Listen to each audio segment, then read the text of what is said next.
The rain came down in sheets, blurring the edges of the streetlights and turning the polished cobblestones outside Daniel Hargrove's mansion into a river of silver. Inside the car, warmth hummed from the vents, and the leather seats still smelled of newness. Daniel sat back, exhausted, his tie loosened after another 12-hour day filled with contracts, negotiations, and applause from people who wanted his signature more than his friendship. He had just secured one of the largest corporate acquisitions of the year, and though his financial advisors called it a monumental success, Daniel felt only an odd emptiness gnawing at him. Money was never a problem anymore. He had more than he could spend in 10 lifetimes, but something he couldn't name had been haunting him for years. The chauffeur turned into the gated road leading to the estate when Daniel's eyes caught movement in the storm. At first, he dismissed it as nothing more than windblown debris. But then the headlights fell upon two figures crumpled against the black iron gate. Daniel leaned forward, his eyes narrowing. They weren't shadows. They weren't figures from his imagination. They were people. "Sir, should I call security?" the driver asked, slowing the car cautiously. He sounded almost annoyed, as if strangers at the gate were little more than pests intruding on luxury. But Daniel didn't answer. His chest tightened, his heartbeat quickening. The figures were an elderly couple, huddled together on the rain-soaked ground. The man's head was slumped forward, his arms limp, while the woman's frail body shook uncontrollably as she leaned against him. Their clothes clung to their skin, drenched, threadbare, and stained by mud. The sight was so foreign in this pristine neighborhood of mansions and manicured hedges that Daniel felt, for a moment, as though he had stepped into another world. Before the chauffeur could say another word, Daniel yanked open the door. Cold rain slapped against him instantly, soaking his tailored suit. He didn't care. The ground was slippery as he hurried toward the couple, his expensive shoes sinking into the muddy water pooling at the curb. Dropping to his knees, Daniel reached for the old man, who lay frighteningly still. His skin was icy, his lips almost blue. "Sir, can you hear me?" Daniel's voice cracked, desperation creeping into his usually commanding tone. No response came. Panic rose in his throat. The woman stirred weakly beside him, her trembling hand clutching at Daniel's sleeve. Her eyes, clouded but pleading, met his. "Please, help us," she whispered. Her voice was so faint he had to lean closer to catch the words. For a man who had spent decades commanding boardrooms, manipulating markets, and intimidating competitors, Daniel felt strangely powerless in that moment. The world he lived in, of profit margins and penthouse suites, had no answer for the sight of two lives unraveling in the rain before him. Something within him, long dormant, stirred. He remembered his childhood, the hunger, the long nights watching his parents sacrifice everything to survive. He had buried those memories under layers of wealth and ambition, but here they came roaring back. The chauffeur hovered nearby, holding an umbrella uselessly against the torrent. "Sir, this isn't safe. Let me call someone," but Daniel cut him off sharply. "Blankets, now, and call an ambulance." His voice carried authority, but this time it wasn't for business. It was for survival, for theirs, for something much greater than money. As the rain poured harder, Daniel knelt there, cradling the fragile weight of the old man against him, the woman still clutching his arm as though he were the only thing keeping her tethered to life. For the first time in years, Daniel's heart wasn't guarded by the walls of his wealth. It was bare, raw, and breaking. Daniel pressed his hand gently against the old man's chest, relieved to feel the shallow rise and fall of breath. The woman's frail grip on his arm didn't weaken, though her body trembled violently under the rain. He kept his voice steady, reassuring her that help was coming, though inside his mind was racing. He had never been trained to handle moments like this. He could negotiate billion-dollar mergers, but saving a life on a wet street outside his mansion was something no business school had ever prepared him for. Moments later, the ambulance arrived, sirens cutting through the storm. Paramedics rushed out, their boots splashing in the water as they assessed the couple. Daniel, soaked through and shivering, refused to move aside until he was sure the elderly man and woman were being lifted onto stretchers. "Sir, you don't have to stay. We'll handle it from here," one of the medics said, glancing at Daniel's drenched designer suit and gold watch. But Daniel shook his head firmly. "I'm coming with them." The chauffeur hesitated, clearly bewildered. This wasn't the Daniel Hargrove he knew, the man who always demanded distance between himself and the world's messiness. But Daniel had already climbed into the ambulance, settling into the corner as the doors slammed shut.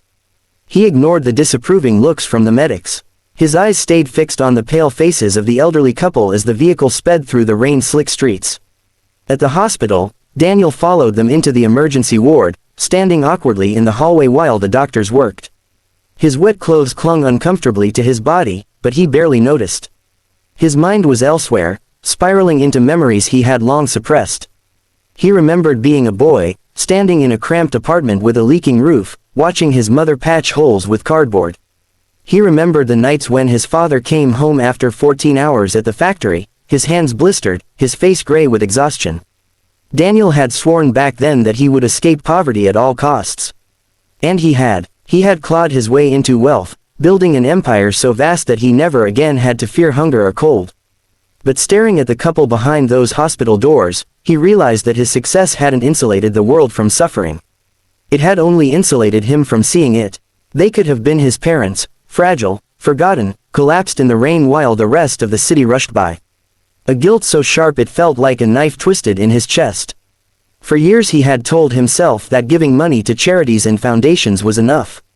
But when had he last looked someone in the eyes who truly needed help? Hours passed before the doctor finally emerged. Daniel rose immediately, tension gripping him. "They'll survive," the doctor said. "Severe exhaustion, dehydration, malnutrition. They were lucky someone found them when they did." "Lucky," Daniel repeated under his breath. The word tasted bitter. Was it really luck, or had the universe forced him to stop at that exact moment, to remind him of what he had forgotten? As he left the hospital room that night, Daniel knew his life would never feel the same. For the first time in decades, the walls of wealth and pride he had built around himself had cracks.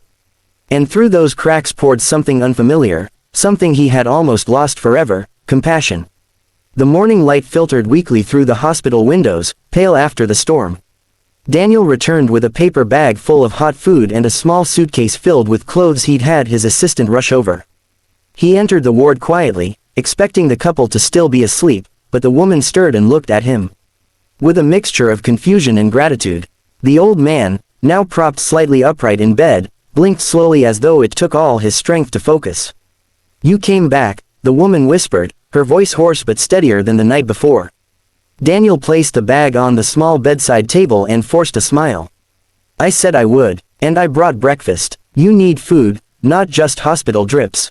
The couple's hands reached for each other, their fingers trembling as they intertwined. The sight tugged at something deep in Daniel. He pulled out containers of oatmeal, fruit, and warm bread, setting them before the woman. She looked at the food as though it were treasure. Tears welled in her eyes as she murmured, "We thought we wouldn't wake up again." "Don't say that," Daniel replied softly. "You'll get stronger." He hesitated before asking, "What happened to you?" It was the woman who answered, slowly, haltingly. Their names were Margaret and Thomas. They had lived in a modest home for decades, but when Thomas fell ill, medical bills piled up faster than they could pay them. Their pensions were meager, and when Thomas could no longer work, the debt collectors came. Eventually, they lost their home. With no children nearby willing to help, they drifted between shelters and the streets. The storm had been their final blow. Thomas had collapsed, and Margaret had dragged him as far as she could, not knowing where to go. They had stopped outside the gates of Daniel's mansion by chance, too weak to continue. Daniel listened silently, every word sinking like a stone in his chest. He thought of the sprawling halls of his estate, filled with rooms he rarely entered, and compared it to the reality of this couple, people who had worked hard all their lives, left to suffer in silence. The unfairness of it struck him with painful clarity. "You're not going back out there," Daniel said firmly. "I'll make sure of it." In the days that followed, Daniel arranged for them to move into a small but comfortable apartment, rent-free, with regular home care. But something inside him had shifted so profoundly that helping just one couple no longer felt enough. He poured millions into building shelters and medical support systems, not for the headlines, but because he finally understood what it meant to use wealth with purpose. Reporters would later call it his philanthropic awakening, but to Daniel, it was simply human responsibility. Months later, on another rainy night, Daniel's car passed the same wrought iron gate where everything had changed. The sidewalk was empty now, but he asked the driver to stop anyway. He rolled down the window, letting the cool drizzle brush his face. In the silence, he whispered, "Sometimes, the rain shows us what the sunshine hides."